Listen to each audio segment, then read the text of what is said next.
Okay, that is true. We're going to move on to our next question. You might actually remember this one. We tried to debate it on our last show in Birmingham, but then we didn't. So better late than never, really. As a Sikh for Lahore, I talk about issues of being Muslim, gay and British in today's society. And essentially these labels, you know, they shouldn't fit well together, but here I am and I refuse to give one up over the other.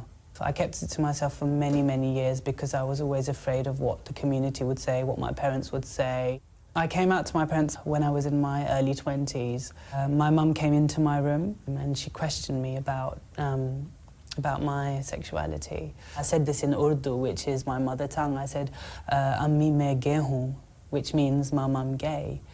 There was an occasion where my mum asked, you know, whether I needed to go and see a doctor. I said to my mum, this isn't something that, you know, I can take a medicine for. When I introduced my partner to my parents, I introduced him as, you know, this is the person I want to marry. And although I entered into civil partnership, they sort of saw it equal as a marriage, and my mum ended up attending the ceremony and ended up sort of giving me away and giving us her blessing. I know it sounds cliche, but it was the best moment of my life.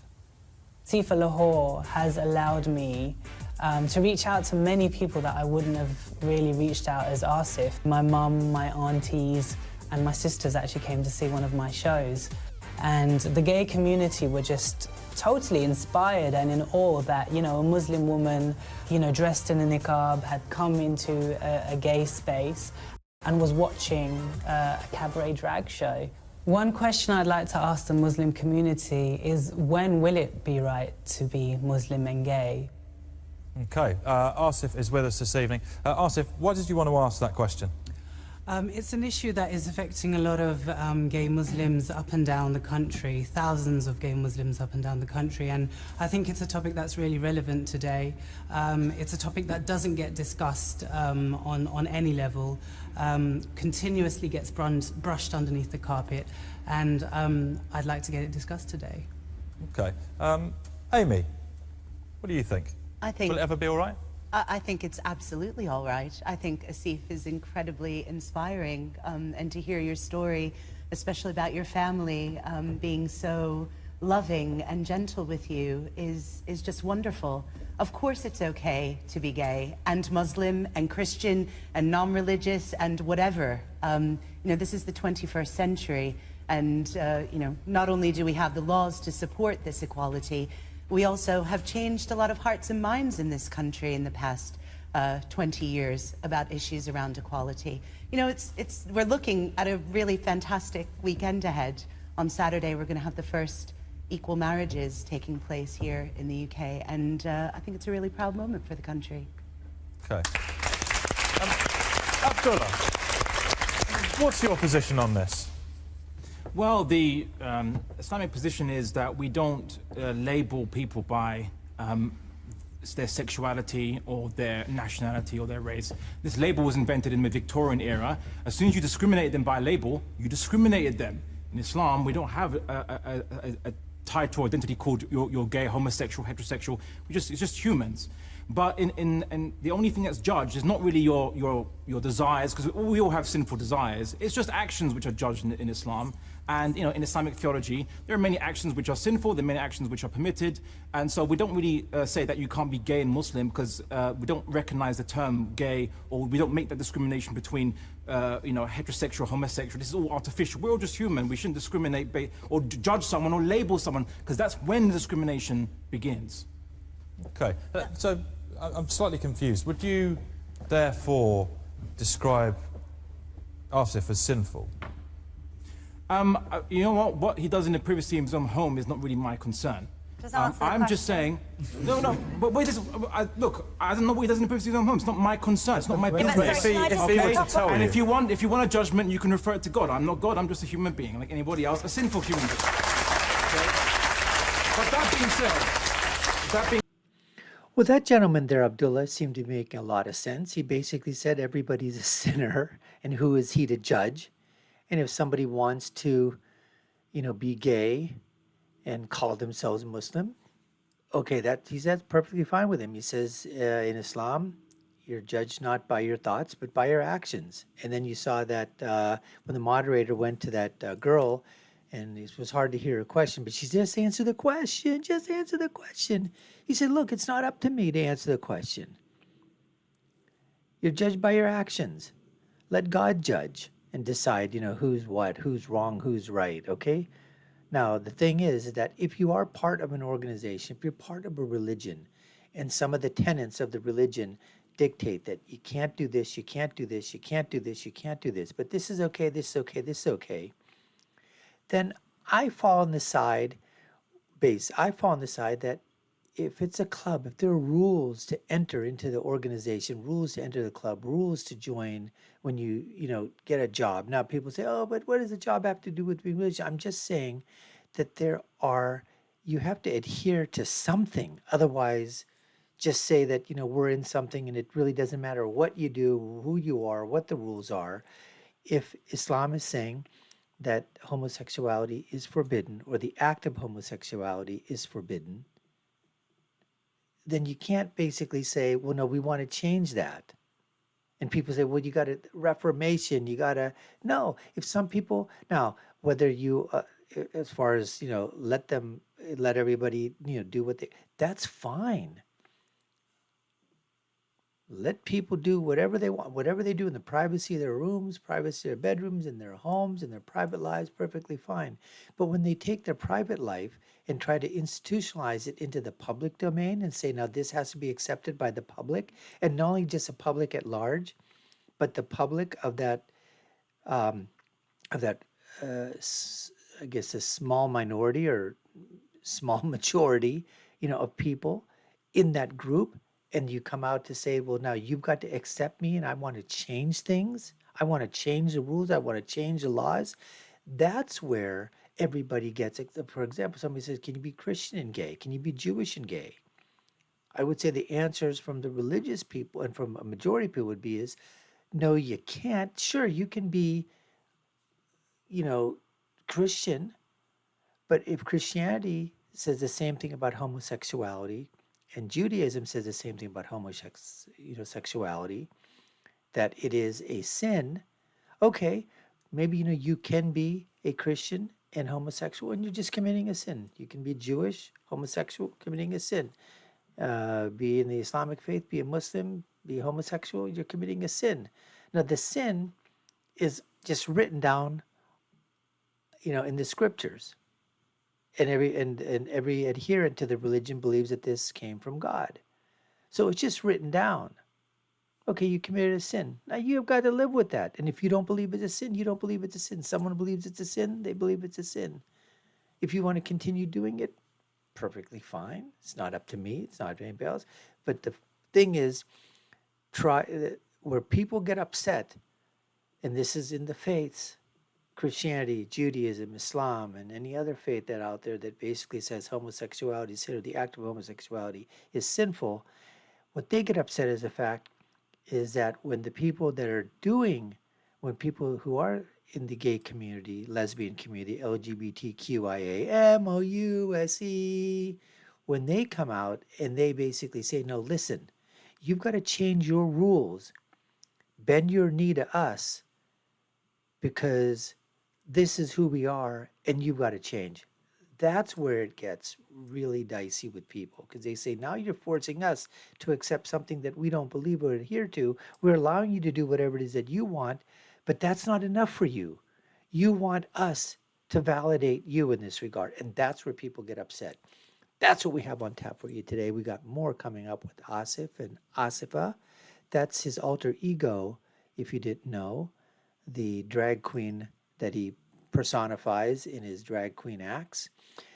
And you're watching the Dr. Nasser Sheikh Show. I'm your host, Dr. Nasser, where I give you my political prescription from my political perspective of what happens when people like Asif Qureshi, Maajid Nawaz, this gentleman Abdullah, and all the others start getting involved in social issues like, can you be homosexual? Can you be homosexual and be in the Muslim community? All these things come crashing together. Let's get more of the debate right now.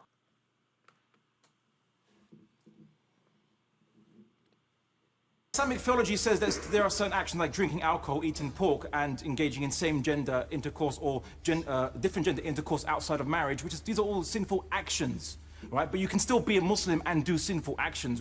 It's your belief that determines whether you are Muslim or not. But I will say this, the real intolerance, I think, and this is an issue I heard earlier on, was I think it's a bit rich that Maajid Nawaz, he says that you can't profile young people just because they have hoodies or whatever, but his organization profiles Muslims who have orthodox beliefs, and he calls them extremists, and he's a government-funded stooge attacking Muslims. That's all his organization ever does.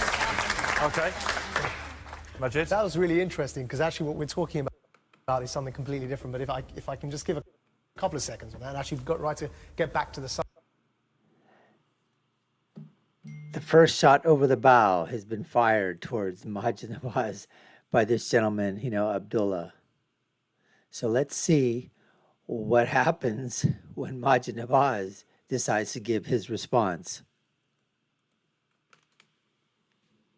Subject matter. Where Quilliam doesn't profile Muslims, that's why I've been sitting here speaking against profiling, and we're not government funded. Now back to the subject. I think that it's about time we had an honest debate about this. We are, as Muslim communities in the plural in this country, simultaneously oppressed in many respects and the oppressors. And that's a dynamic that plays out in every other scenario of victimhood, whether it's, we talk about domestic abuse. Somebody invariably has had abuse done to them when they were young, and they turn into an abuser, whether it's with a wife or with children. When they grow older, they become violent. And it's a cycle of violence. And I think likewise with Muslim communities across the world, we have faced a lot of violence. I've faced torture in prison in Egypt by the Egyptian regime. I have had police brutality in Essex.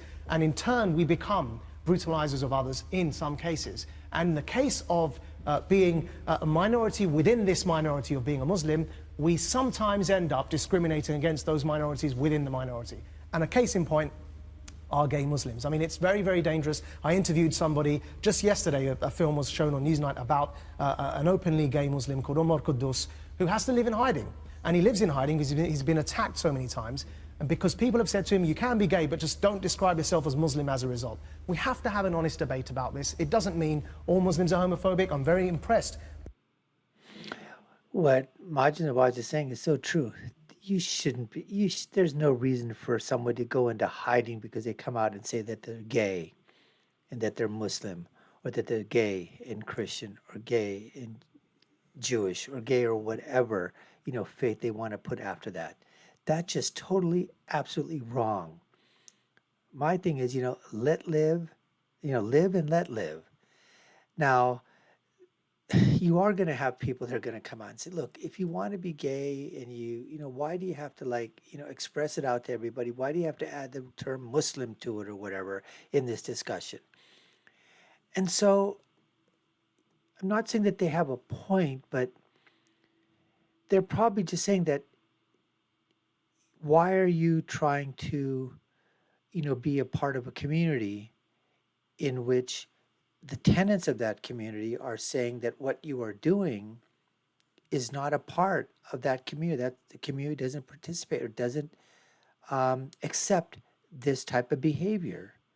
There's other behaviors, that are out there, but this certain behavior is something that is not acceptable by this community. In a very peaceful, we just don't accept that behavior. That's just our belief system. Because we believe that's what God told us. That's what the Muslim community, the Islamic community is saying to the gay community. I mean, that's exactly what I would be saying to the gay community.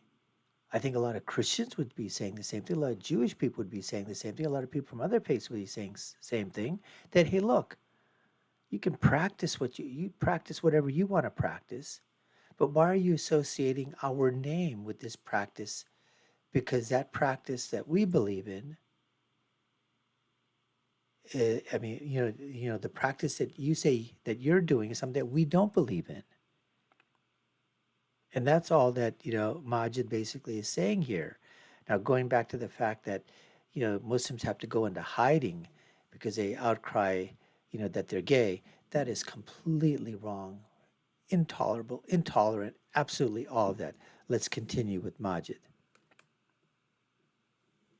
By what this gentleman said, that he doesn't want to discriminate. What I would say, though, is we have to be honest and say there is discrimination going on within Muslim communities. It's about time we call a spade a spade. Okay. Yeah, gentleman there. Come back to you again. Hi, I'm a British Muslim, London born and bred. My family's been in London, Essex, past, say, 50 years. And the question that was raised a few weeks ago, the two topics are quite controversial, but very simply, I think you can be gay and Muslim, and I'll tell you why. Firstly, I think it was wrong for the mosque to ban the discussion a few weeks ago, because we live in a democracy where we're allowed to disagree. I should just say that the mosque obviously aren't here to defend themselves and their decisions. Sure, very, okay. And so I don't think we're allowed to censor anything, but very simply, first of all, I know Asif, he does a lot of great work for the LGBT, Asian and Muslim community. Well, one thing you have to understand is the mosque is a private institution. So I think free speech laws technically don't apply to a private institution, a religious institution. Now, they probably shouldn't have, canceled the, the topic, but hey, or the speech or the debate, the mosque. But they did, and that's well within their purview. What would you have done? It was a public institution, a school, or a public building, a library, or some other public space, and they decided to cancel it. Sure, you would have got upset with them too, but that might be a difference. Now, again, if it's publicly funded through government grants, there's a whole different, scenario then, in terms of that. We're facing that here in America right now, where speakers are being banned from speaking at public universities that take federal money, taxpayer dollars. That's where free speech applies. But private institutions, if you're a private school, private college, you're not taking any government funding at all. If you don't want a person to come to speak to your college, you're perfect within your rights. There'd be fallback from that on the people that say that that's okay, and then from the people that are going to say, you know what, you're squashing free speech rights. But that's a decision that organization, that private organization, is going to have to take the consequences of their actions. Anyways, let's continue.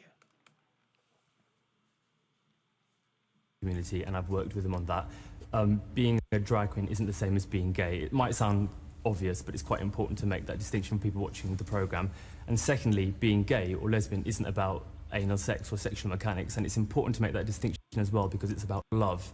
So for Dr. Nassim to say gays and lesbians are in the same vein as murderers and paedophiles is really wrong, because as a chairman of the Birmingham Mosque, he has a position of responsibility, and that same language, that rhetoric, is used by people around the world to justify murdering and persecuting LGBT community, and it causes lots of sadness, lots of heartache. I volunteered for Iman, which... If that person, Dr. Nassim, who is referring to, if he did make that remark, to killers or rape, pedophile, completely wrong. That type of language, okay, should absolutely not be used. Which is a UK-based LGBT Muslim organisation, going from strength to strength the past 15 years. And we've helped asylum seekers come to this country, but also people in the UK who've been ostracised and disowned by their own family. And very simply, to love someone isn't a sin. No religion really is preaching hate. It's about love. And if there's 1.5 billion Muslims and 10% is gay, that's 150 million lesbian and gay Muslims, and people need to stop hating and start loving. Let's throw that back to Abdullah.